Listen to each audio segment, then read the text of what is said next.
So it is Vlogtober, and this is going to be for day 2.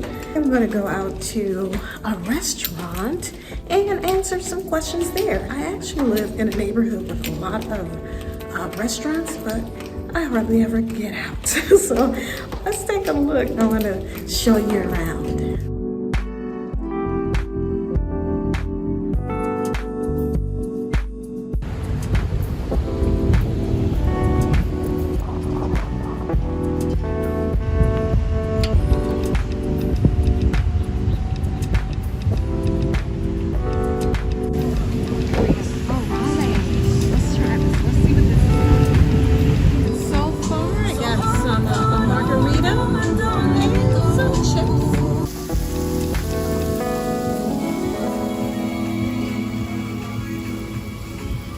Okay, Vlogtober is getting off to a really rough start.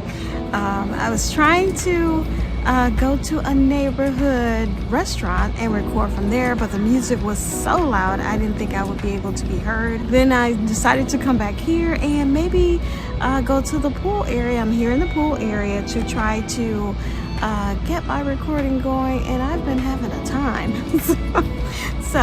But anyway, I am going to give it a try. I am giving a solo cruiser tip a day. So I have created 7 different categories. Some of them only have a couple of things, but so I am going to go through each category and give a tip. And this is based on just questions I've gotten over time. The first category that I'm going to start with, of course, is going to be the category that I get the most questions about, which deals with, I would say, solo expenses. That's what I'm going to call the category.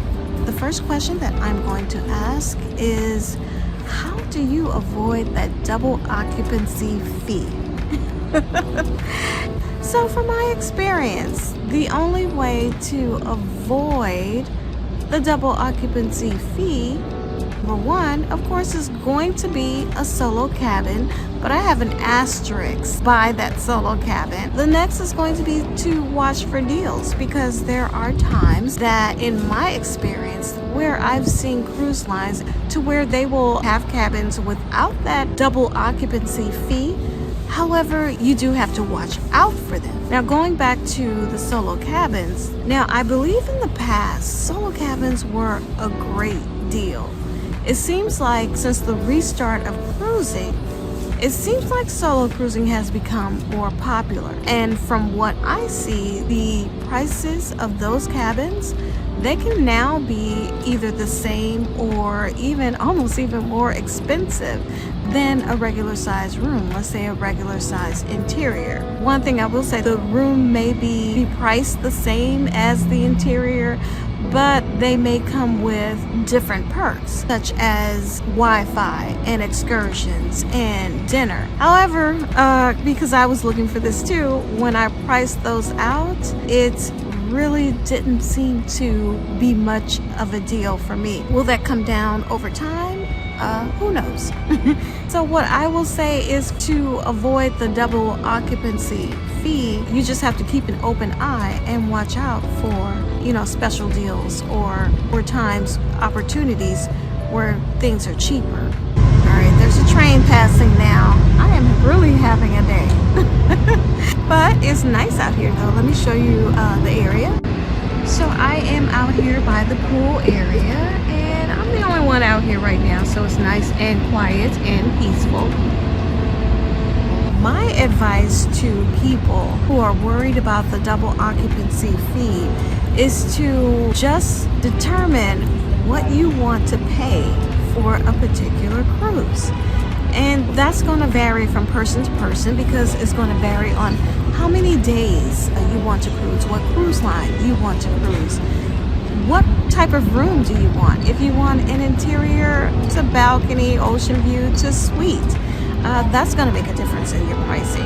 And it also depends on what type of experience that you want. If you like the party atmosphere, or if you want something that's, you know, kind of laid back. If you like luxury. I mean, there are so many factors, you know, to cruising. So determine what you want to pay for a particular cruise, what type of room that you want. where you want it. What extras do you want? The Wi-Fi, the drink package. Do you want the drink package? Do you want built-in excursions? Do you want specialty dining? If so, some cruise lines offer those where there's a package, but even that, I would say look into what it actually is. Free Wi-Fi may not mean the premium package and unlimited. So whatever you decide on, look into the details of that offer. And then sometimes the offer is built in, but you may not want the drink package, or you may not want Wi-Fi. Not everybody is looking for the cheapest price. So there are so many variables when people are asking about, how much does a cruise cost, or how much does it cost to solo cruise. There are so many variables that it's going to depend on what you want. What's your deal breaker? But the bottom line, I always tell people to decide what you want to pay for a particular cruise, and then just search cruise lines for cruise deals that fall within your pay range, whether that's double occupancy or not, because sometimes double occupancy pricing can actually be cheaper than a solo cabin pricing. Not all the times, but sometimes it can be. So just don't get stuck on the words double occupancy is what I'm really trying to say. So how can you find that price that you want? So what you can do is, so look up a cruise on the line that you want to sail, that you would sail with someone else, and look at the pricing for double occupancy. Look at what that price is that you would pay with a roommate. Now take that price and just search for cruises regardless of lines that would fall within that range, whether it's double occupancy or not.